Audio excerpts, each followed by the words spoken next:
नमस्कार सभी को। मैं नीतू रोहिला जीपीएस अराइयावाला 18342 की इंचार्ज हूँ।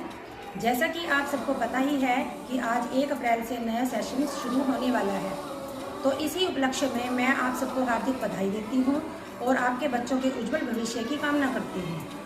आज नए सेशन के उपलक्ष्य में मैं सभी माता पिता और अभिभावकों से अपील करना चाहती हूँ कि आप सभी अपने बच्चों का 100% नामांकन सरकारी विद्यालय में करवाएं। सरकारी विद्यालय में नामांकन के लिए सरकार ने बहुत सारी सुविधाएं दे रखी हैं। सबसे पहले तो सरकारी विद्यालय में जो स्टाफ है, बच्चों को पढ़ाने के लिए जो स्टाफ नियुक्त किया गया है वो वेल एजुकेटेड है। सभी प्रकार के पेपर क्लियर करके टीचर्स सरकारी सेवा में आते हैं। उसके बाद बच्चों को पढ़ने के लिए सरकार की तरफ से फ्री बुक्स दी जाती हैं ताकि माता पिता पर इन किताबों का अतिरिक्त भार ना पड़े। बच्चों के स्वास्थ्य का ध्यान रखते हुए समय समय पर स्वास्थ्य सुविधाएं भी प्रदान की जाती हैं। सरकार की तरफ से, सरकारी अस्पताल की तरफ से डॉक्टर्स आते हैं जो बच्चों का स्वास्थ्य चेकअप करते हैं। इनको दोपहर के भोजन में मिड डे मील दिया जाता है जो कि बहुत ही पौष्टिक होता है। जो बच्चे थोड़ी दूर से आते हैं, 1-2 किलोमीटर के दायरे से आते हैं, उनको परिवहन सुविधा भी सरकार ने दे रखी है।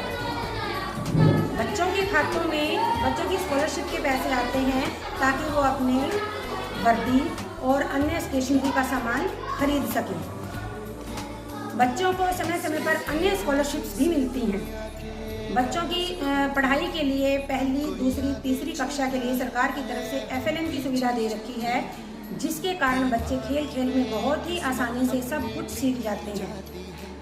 बच्चों के बैठने के लिए पहले टाट की व्यवस्था होती थी, लेकिन अब सरकार की तरफ से बच्चों के बैठने के लिए बेंच दिए गए हैं, जिससे बच्चों का जो शारीरिक पोस्चर है वो भी सुधरता है और उनकी लिखाई भी अच्छी होती है।